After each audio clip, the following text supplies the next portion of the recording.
This episode of the Unstoppable Recording Machine Podcast is brought to you by Solid State Logic. SSL is a manufacturer of high-end mixing consoles and recording studio software. For over 49 years, SSL's products have been at the heart of thousands of the most respected, timeless recordings. Solid State Logic. Thank you for listening. And now your host, Eyal Levi. All right, Kevin McCombs, welcome to the Unstoppable Recording Machine Podcast. I appreciate you taking the time to talk to us. Absolutely. Thanks for having me on. This is really cool. Well, the reason we have you on is because lately we have been highlighting students of URM who have been kicking ass with their recording careers, and you have been kicking ass with your audio career, and so we wanted to talk to you. So before we go any further, could you tell us about yourself in a couple minutes, who you are, what you do? Yeah, absolutely. So, again, my name is Kevin McCombs, and I run Midnight Oil Recording out of Jacksonville, Florida.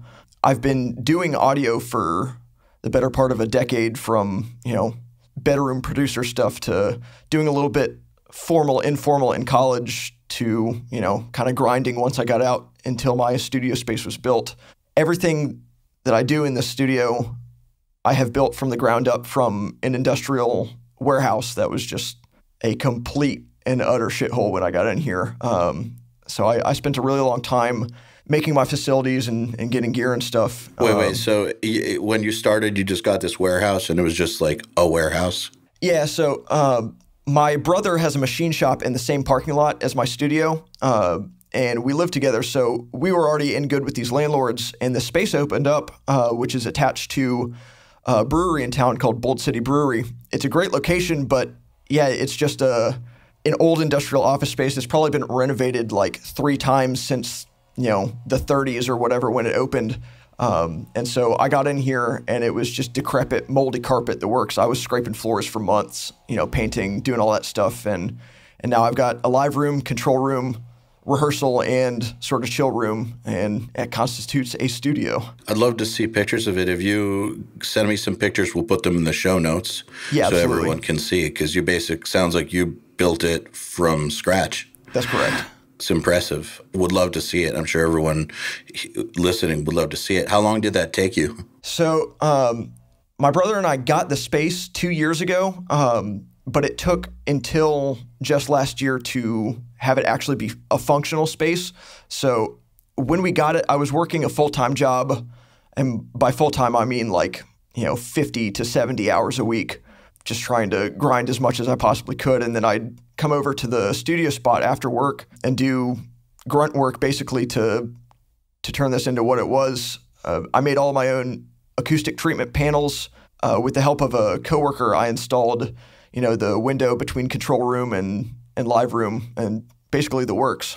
But yeah, the whole build process took a year. It's a constant work in progress, because there's always things that I would like to improve about my space, but time and resources always. When is the last time you worked a job like a non-audio job? So I quit my job coming up on 3 months ago. Nice. Yeah. Congratulations. Thank you. Yeah, it was a huge step. So I graduated college in 2015, and almost immediately I got a job working as lead technician of an aerospace company in town. So you're smart. Yeah, I guess so. A smart person make me feel stupid. A real engineer. I'm just going to make you feel really uncomfortable. I'm just going to keep saying weird shit. No, go on. That's impressive, actually. So to be sure, I am not an engineer. My brother is. But I was doing engineer level work for a technician's salary at a military industrial drone company, basically, for 3 years. And honestly, as far as jobs go, it was pretty killer. It was really stimulating. I got to work with my hands, learn a whole lot about electricity that applies to, and wiring that applies across the board to, guitar amps and guitar wiring and setup and all that stuff. So it's been really cool getting those skills and kind of honing them. But at the end of the day, it wasn't, being a professional metal dude, which is something that I've been since I was 15. What you really wanted to do. Exactly, yeah. So what made you realize you could be a professional metal dude? Like, what made you realize you could do it? A long, slow process, really. And when I made the jump, it didn't seem like it was time. It seemed too soon. But I had everything in place. What do you mean by too soon? So I didn't have enough saved up in the bank to really like be at ease completely. Like I didn't have 6 months set up, but I was expecting a decently large tax return from all of the studio expenses that I've accrued over the past 3 years. So I kind of just made the leap of faith. There was some, political nonsense that happened at the job that perhaps accelerated my pace of departure. But yeah, I just made the jump. And after I put in my 2 weeks notice, I really aggressively started reaching out to potential clients. And when you say aggressively, what do you mean? I mean like no fewer than 10 a day. So aggressively. Yes. And how did you go about it? How did you not come off like a punisher? How did you turn that into actual clients and not people that just block you and hate you forever for spamming them? That is a good question. So the client outreach strategy is really just, cold messaging people on Facebook, check out their material, see what their recordings sound like, and basically kind of assess where they're at. Don't even launch into a pitch until I kind of discover that they're looking for it. And if not, really just give them a like on Facebook, shoot the shit, and try to make it out to one of their shows if at all possible. I try to go to at least one show a week in my area, and the return on investment for buying someone a beer is also unbelievable. There's no better marketing strategy. So you're actually going about it semi-organically. You're not just carpet bombing people with, yo, come record some tracks, stranger. You're hitting them up. You're getting a feel for the temperature of their interest, even in recording in the first place, and you're kind of getting to know them and then trying to actually get to know them in real life.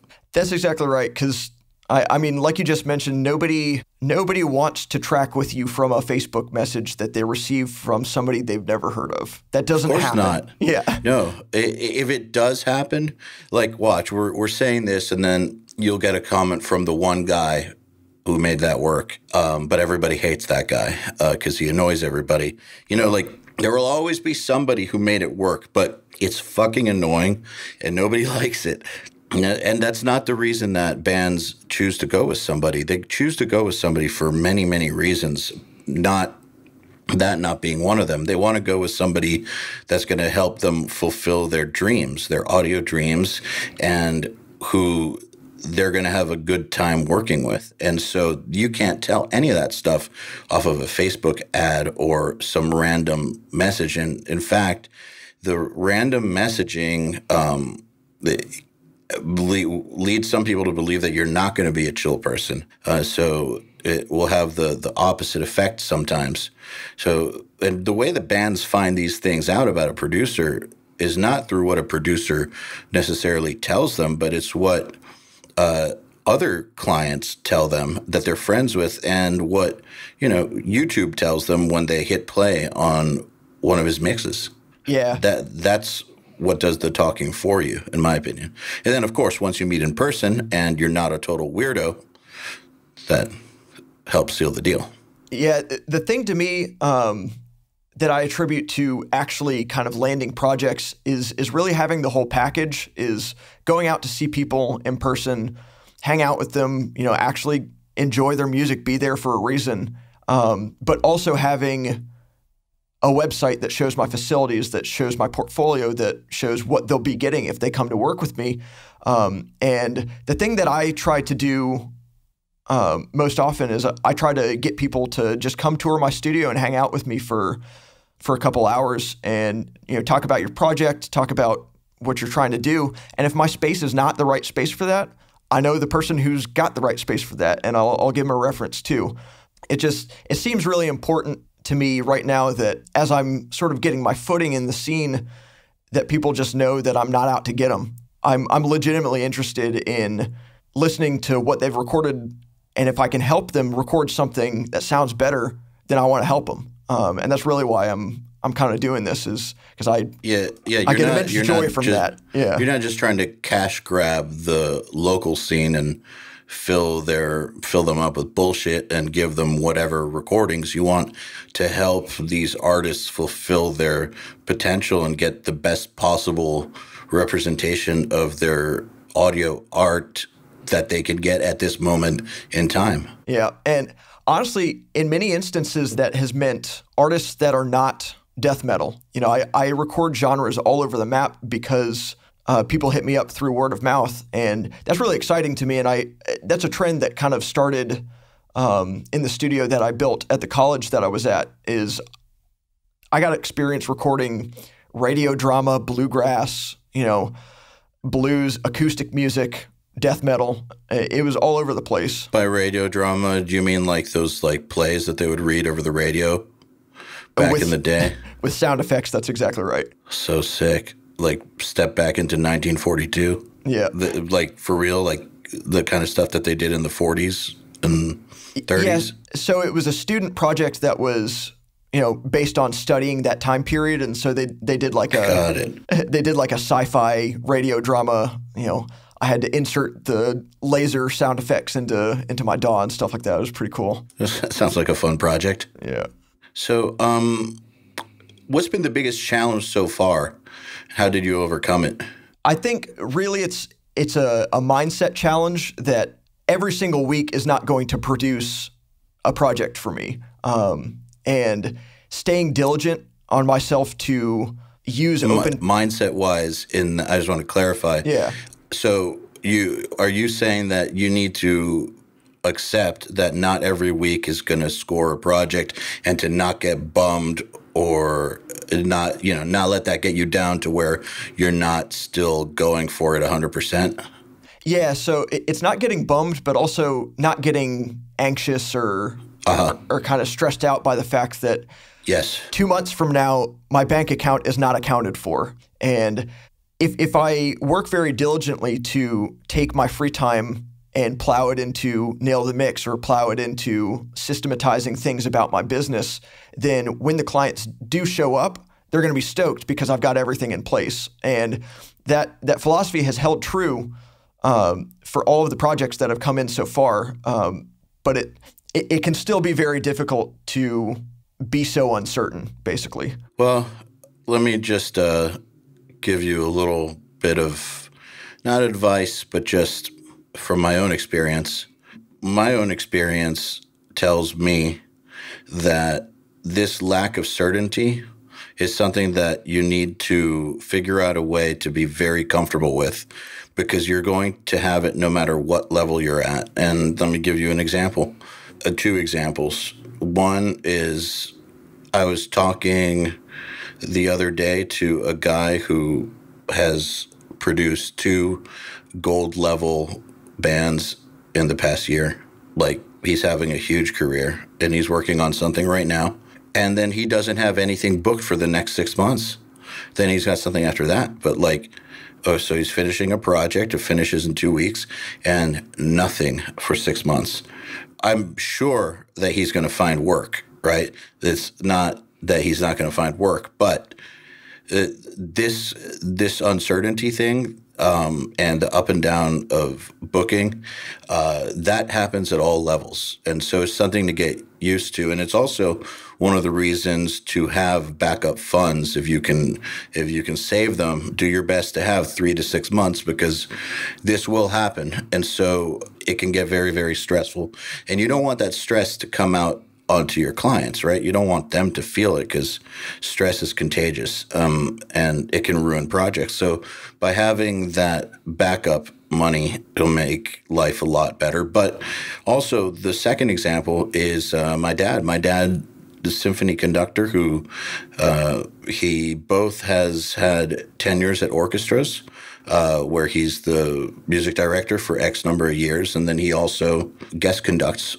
And, he's in his late 60s now. He's been doing it my whole life. And, contracts end with orchestras. And he always has that what's next fear. Like, even now, he's world famous and one of the best in the world. And more than has paid his dues, you know? Yeah. And it still comes up. Like when a contract is almost over with an orchestra, it's like, what's next? That's, it's the same thing. So I'm just telling you that this is part of the gig. So whatever you can do to minimize how it affects your psychology, the better. Yeah, I have prided myself on being able to line up side gigs during off periods. So my last job was an aerospace company. I've been building competition robots with my brother for a decade now. And so I've got a lot of like handy skills that can really get me out of a rut. I mean, will you build me a Terminator? It'll cost you, but yeah. That's fine. I need a T2000 to handle something for me. Okay, give me 6 months. That's it? That's fine. Okay. Yeah. I mean, I don't want to talk about what I needed to do on the air, but all I need to know is that it's a fully functional T2000, and we're good. We'll discuss details later. Most definitely, yeah. Okay, so back to the biggest challenge so far. So you've gotten side work. You were saying that your biggest challenge was not getting, I guess, stressed out when the schedule isn't full or when you don't get a band every week. Could you talk about that a little more? Yeah, so as it stands, the projects that I have lined up, I usually have a session every 2 or 3 weeks. I'm very lucky, or rather I should say I have strategized such that my overhead is so low that I can survive off of only working 2 weeks out of every month. That's not ideal. Obviously, I'd like to be able to start saving for retirement or all that good stuff. But for the most part, I live very lean. I'm very good at being poor, basically. I learned how to do it in college. It's not so bad. But yeah, it's just I'll have a session and then things will seem very doom and gloom because I don't have one lined up. But kind of without fail, good things are happening because good things are happening.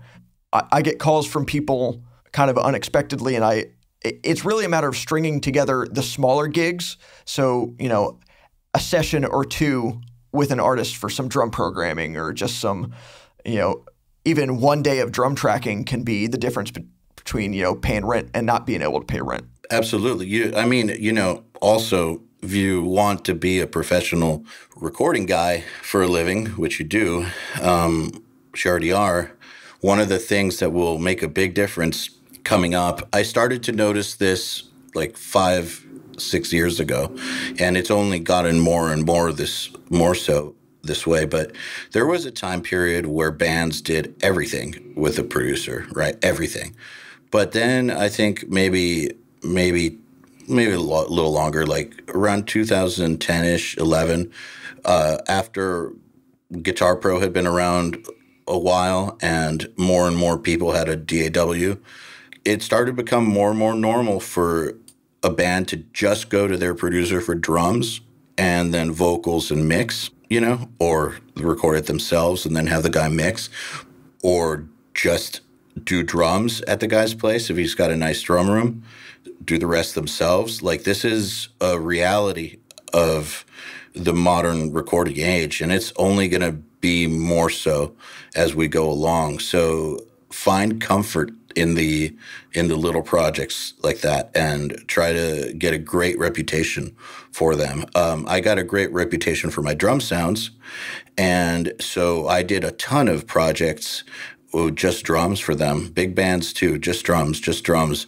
I did so many projects like that when the word got out that I had a great drum room and that it was great and that I knew what I was doing. So, in some ways it was cooler than doing the full record, way less stress. But those side gigs, man, are, I would focus real hard on getting as many of those as possible because that is the future. Yeah, I find myself actually giving artists tips on tracking themselves to be able to get gigs from them. So there's a lot of people that hit me up that don't know how to do pre-production work, but they don't have the budget to be able to come in and do it with me. So I have lent artists, a DI box and say, yeah, man, just bring it back when you're done. I got an extra one for the studio. If you do all the tracking and just let me mix it, that's, rock and roll, basically. And that is, I'm finding that most bands, you're right, are doing more and more themselves, such that they only really want to pay for the stuff that only the producer can do. And honestly, that was the experience in my own band as well. It's the reason why I decided to outsource the mix after I spent months in the tracking phase, because I know I could do the mix and do a really good job. But if I send it to somebody who can really do a good job, then that's where the money is. That's what I did with my band too at the beginning. Back in the day when we were not signed, and I did have the studio, I did track everything and we self-produced, but I went and I found us mixers better than me. Okay, I could have done okay, but I found someone who could crush what I did, who could get us that next level sound. Yeah, that's exactly what we were looking for is, the top shelf, basically. Yeah. And there's no replacement for the top shelf. And nope. Why would there be? Because, the dudes truly at the top have been listening to music 8 hours a day for 30 years. Of course they're going to crush it harder than me. Can you say who you went with? Yeah, so my band is called Crypteria. We're a death metal band from Florida. And we sent off our... I've heard of you guys. Oh, nice. We sent off our tracks to Jacob Hansen in Denmark of Hansen Studios. Oh, yes. Yeah. So he's a ripper. He's a god. And yes, he's a phenomenal producer, mixer. So, yeah, okay, so, yeah, I get what you're saying. You wanted someone that's above your level. Yeah. And, I got to say, too, kudos to you for having the strength of ego to say that and do that. So, for instance, we just did a podcast with another student that's crushing it, Anthony Potenza, and we talked about the same thing. He took his band to Taylor Larson, and, he could have recorded it and mixed it himself, right? Right. He's good enough. He could have done it, but he wanted his own band to be mixed and stuff by a master, like, end of story. And he knew that even if nothing else came out of it, he would learn a lot from being around Taylor. But Taylor was going to do something better than Anthony could do at this point. And he wanted that for his band. He didn't want his own skills to hold the band back. And I applaud everyone who does that. Yeah. Because the ego move would have been to just do it yourself. Yeah.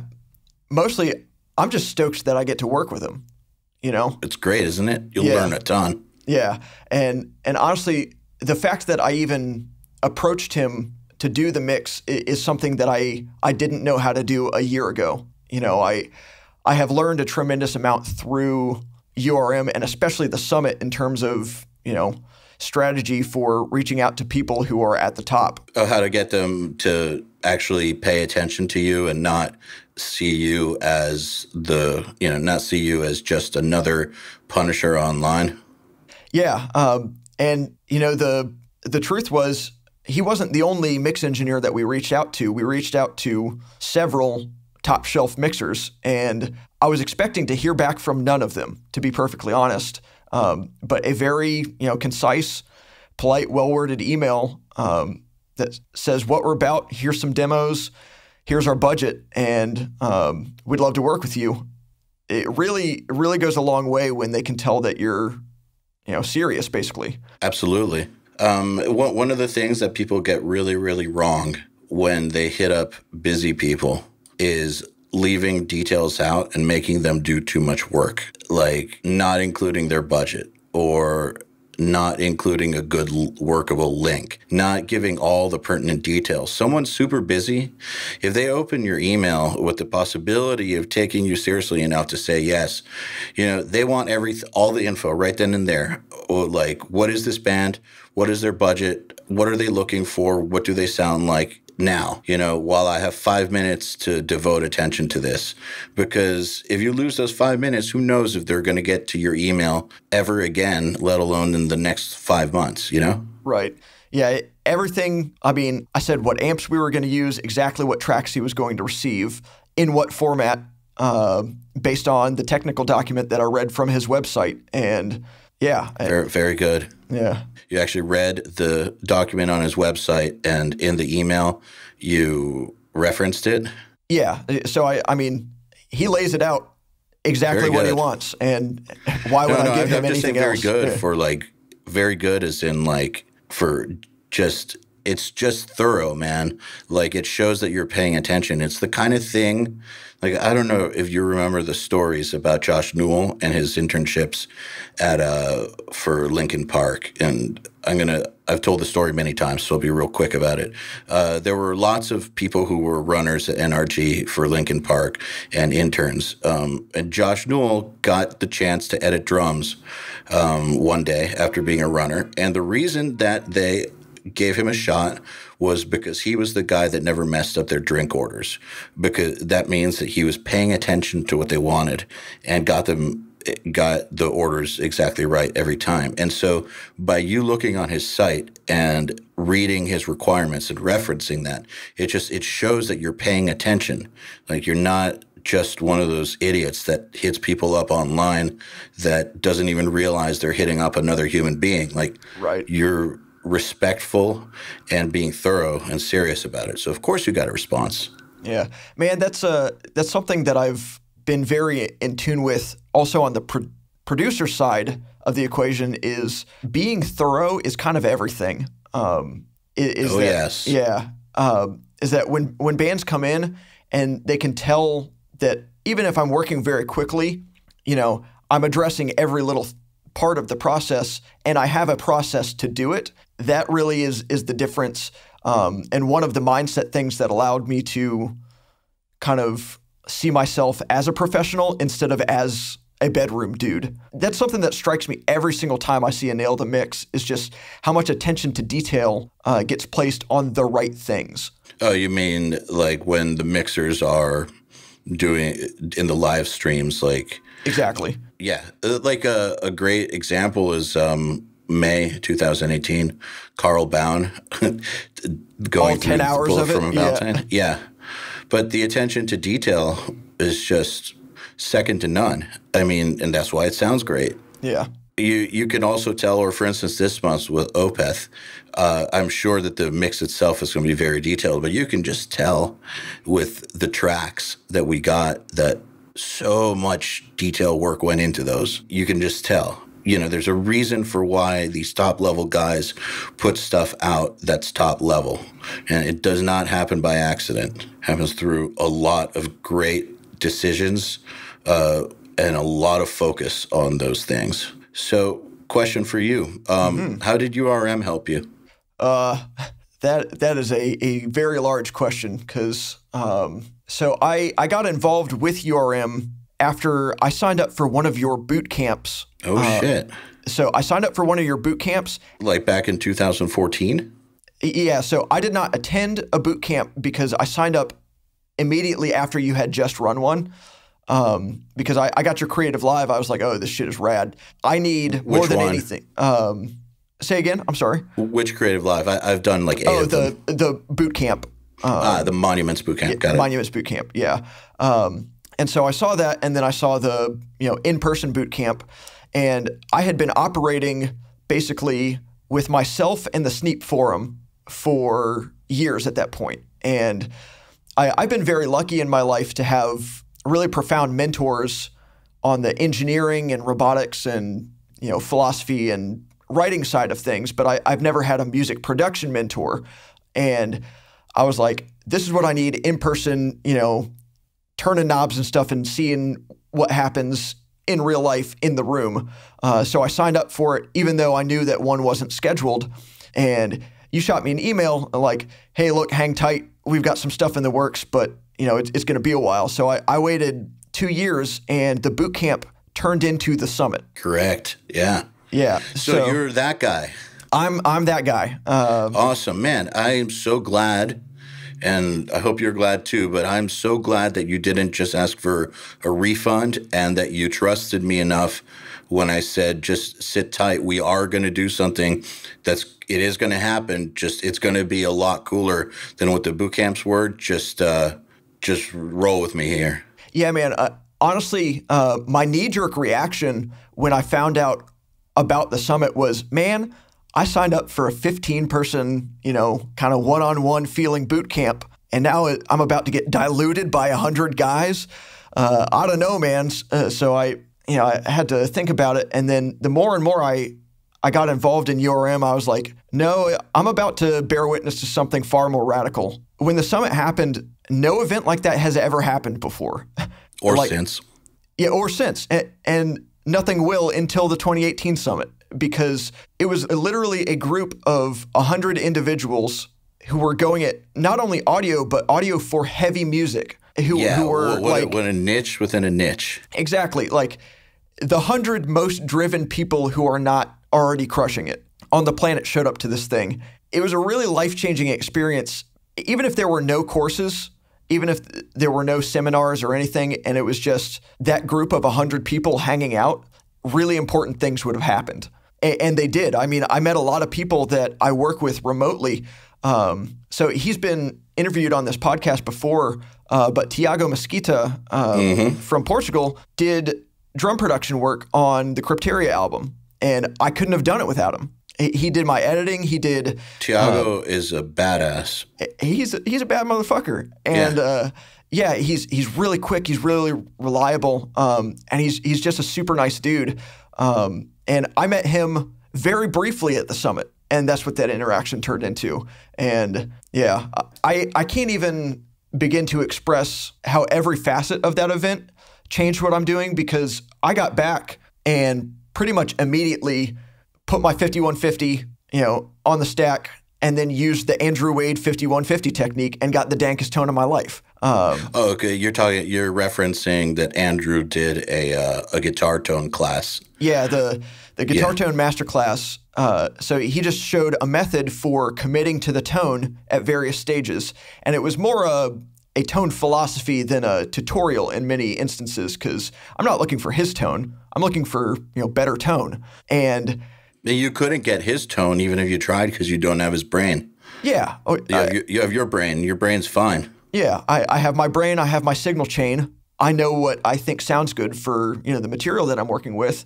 And it simply, the mental template of saying you place a ribbon mic, you get that sound good, and then you don't touch it. Then you go to the 57, you place it, and then you don't touch it.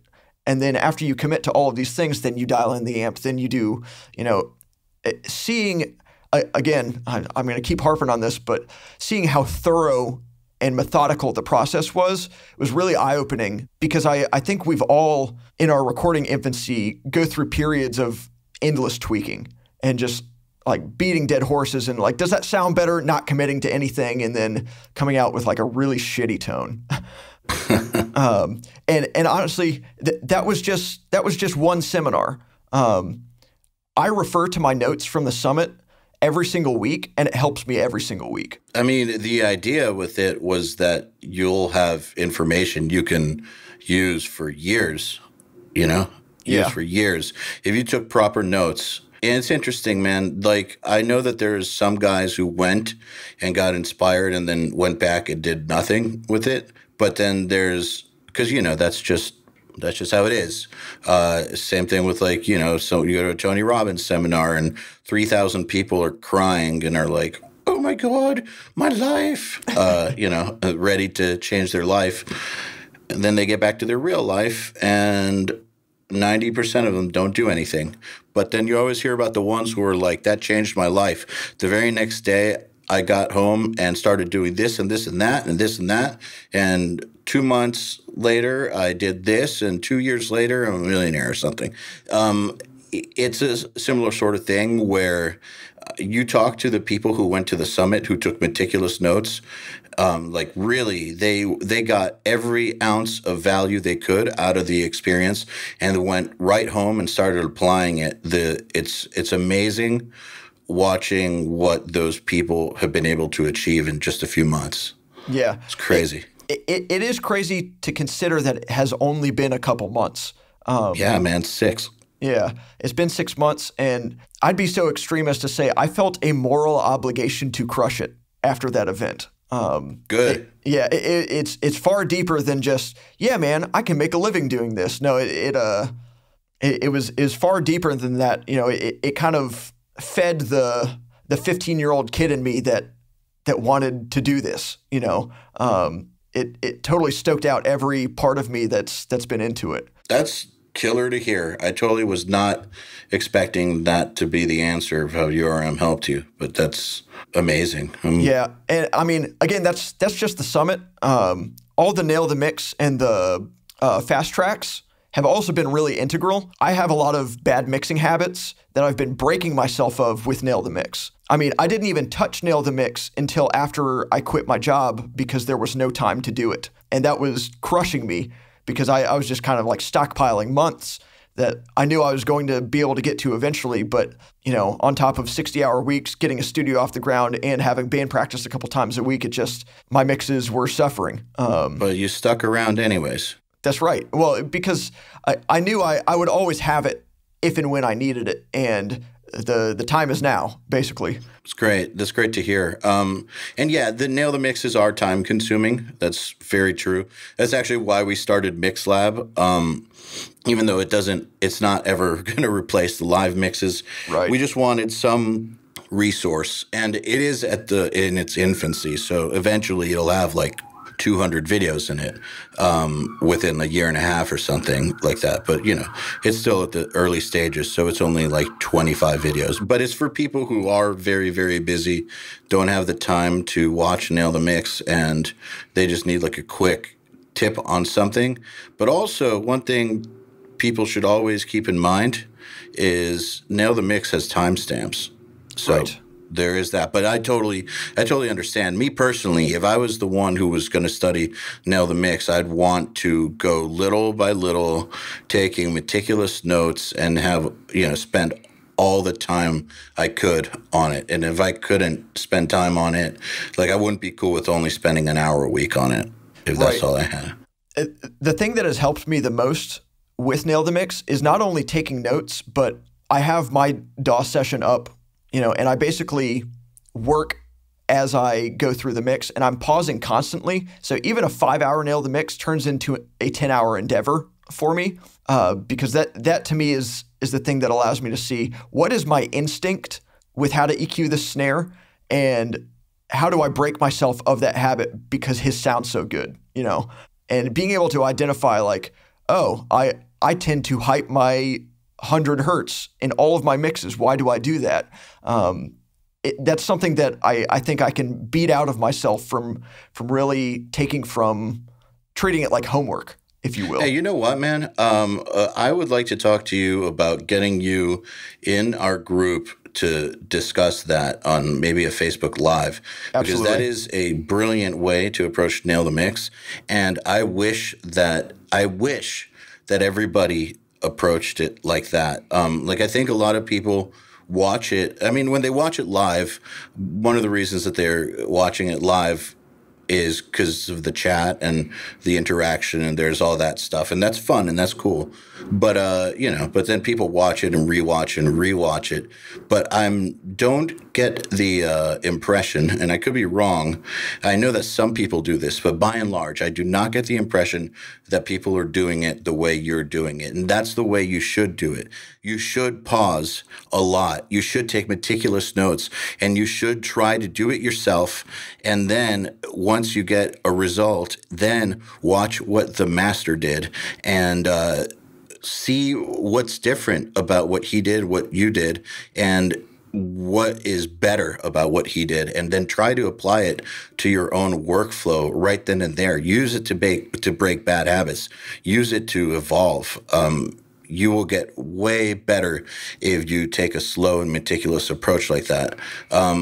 And that can only be done after the mix poll, too. So the other thing I was going to say was I suggest that with your mixes that you're handing in, do them as quickly as possible and hand them in, and then wait for the live stream. But then once the live stream happens, approach it like this. Would you be interested in doing a Facebook Live? Oh, 100%. Yeah. Okay, cool. We'll talk about that after. Sweet. I want people to get that straight from you because you're killing it. And I think people should hear what you have to say. You're killing it in multiple ways. And you are getting out of the service what the service is intended for you to get out of it. And that makes me very happy. I'm glad to hear that. I'll say this too, is that as a mix engineer, I honestly consider myself more of a tracking engineer. As a mix engineer, I'm not that great. I'm getting better constantly, but I don't have to be the best to be able to do this full time. I have to be able to produce a product that sounds better than their last recording. That's right. Yeah, and that's something is like, even if I'm hard on myself because I listen to the mixes of even my colleagues in Nail the Mix, what are other people turning in? Damn, that's fire. I am not there yet, but that's also okay. It's totally fine because obviously it's ideal that I continue to master my craft over a long period of time, but it shouldn't prevent me from being able to work with people. No, there's multiple levels of mix quality that falls under the professional umbrella. Like, not everybody is CLA. Like, Absolutely. And that's not expected in most situations. The artists you work with couldn't afford someone on CLA's level, and that's just reality. And if your mixes get to that level, if you keep working at it and give it 10 more years and keep working at it, and say you get to that level, you'll be earning that kind of money too. But what's important is that what you're putting out is competitive for the market you're in. Precisely. Whatever market that is. If your market is huge bands like CLA, then okay, it's got to be competitive for huge bands. But if you're looking at Jacksonville and surrounding areas, then that you need to beat the last thing they did in the Jacksonville or surrounding area. Yeah, and I'm sure you've been to Jacksonville, but for the listeners at home, Jacksonville is a place that metal tours skip. It's a place. I wish mine had. Yeah, exactly. And I mean that was over 10 years ago, right? Yeah, man. Yeah. So you know about one of the bad things that came of it. The other two were that I experienced 2 shootings in Jacksonville. Oh, Jesus. At shows. Yeah. Yeah.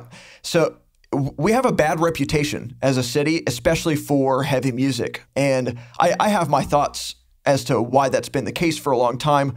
I think it largely has to do with musical infrastructure. So it's our venues, it's our lack of studios, and it's a mindset thing among the bands that participate in the scene. But I see things improving, and I'm trying to be at the forefront of things improving. Because when I was 16 in a band in Jacksonville, it felt like an insurmountable obstacle to be from that place. And I can totally see that. Yeah. And granted, I was 16, so the insurmountable obstacle was obviously me at the time. Yeah. Yeah. But both can be true, is that I want to kind of make sure that if 16-year-old me were here right now, that he'd be able to come to my studio and get stoked. I'm trying to provide a service for the type of people that I used to be in order to improve their lives. That's great. And there's a big opportunity for you to be the guy there, because I know, and I can back this up, that it's a wasteland out there as far as studios are concerned. So it's fertile ground for you. So I wish you all the luck in the world with that. And final question, what advice do you have for someone who's struggling to make the leap and turn audio into their full-time job? I will say make sure you have the systems in place to be able to do it. Is that all of your work has to be done to where if people come to your studio, they're not like, man, this is kind of whack. I know he's kind of getting off the ground, but this is not really indicative of paying $1,000 to get a demo. The thing that has allowed me to do what I do. So meaning when people show up, that your shit works and you know how to work it. You know how to get from zero to working very quickly. Yeah, so be able to exceed expectations across the board. And at that point, I would say make the jump. The other thing, and I mentioned this earlier, but keep your overhead as low as humanly possible and don't take on debt. I did not take on any debt across the 3 years that I spent, amassing gear and building my studio. And I learned a lot in that process. Obviously, if I could go back, I'd do it slightly more efficiently in terms of my purchases, but get enough gear that allows you to work and then stop. Yeah, I wouldn't. There's a lot to be said for getting credit cards and buying gear with it, and there might become a point when that's the right next move. But I wouldn't do that until you're already established full time for at least a year, because you can't. The only reason to go into debt like that is if you're able to pay it off very, very quickly. Not something that's going to take you years and years to pay off. And right. Also that you have, a fair amount of certainty that you're going to be able to pay it off from audio, right? So when you first start, though, try not to go into debt at all. I completely agree. Like, start with what you've got. And build from there. And then eventually, if you're making a living, you're paying for everything, you're doing good, you've got clients, you want to upgrade, then consider it. But don't do things that audio won't pay for debt when it comes to adding debt. Yeah. Just live within your means and absolutely. Make sure that any purchases that you make are actually towards capabilities that you need. So not every studio has to be a studio that records drums, but if you are, you have to have, enough inputs to make it work.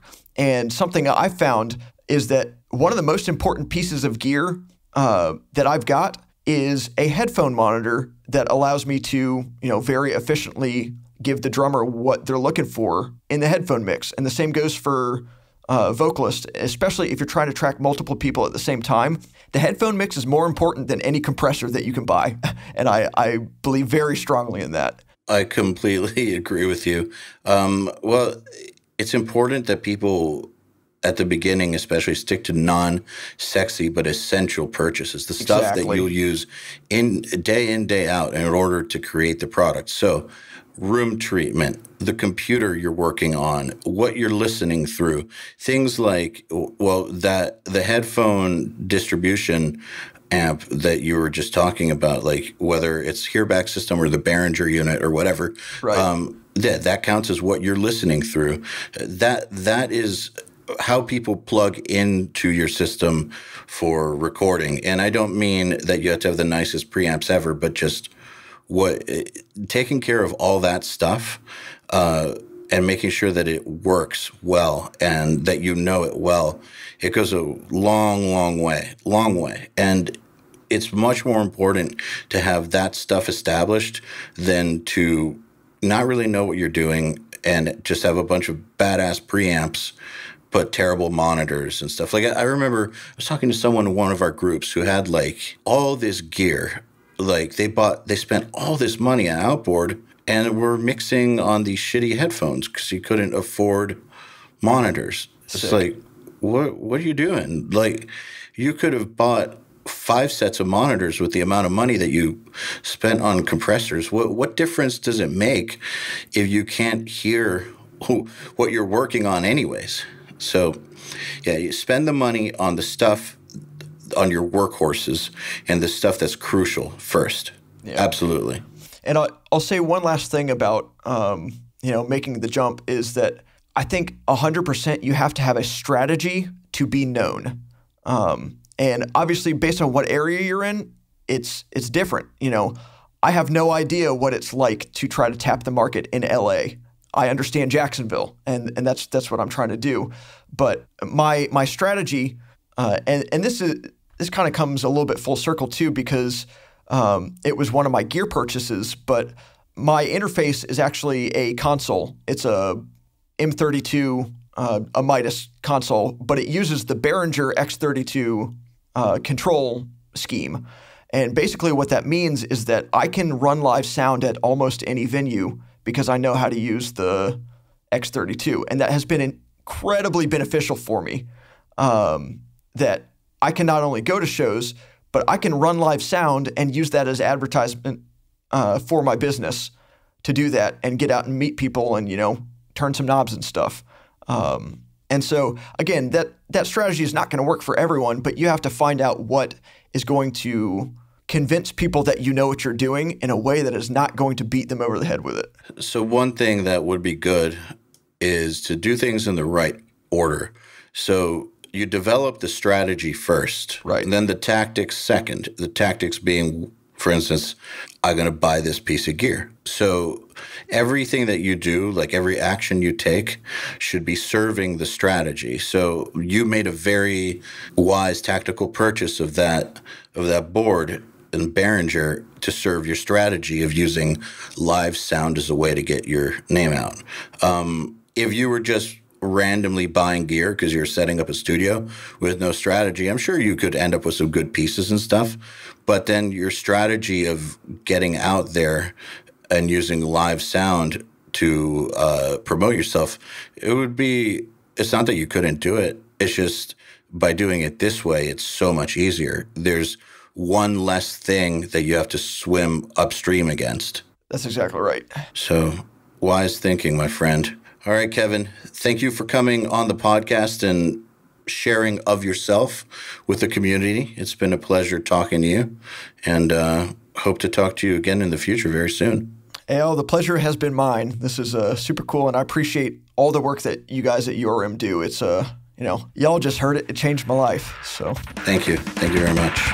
To get in touch with the URM Podcast, visit urm.com/podcast and subscribe today.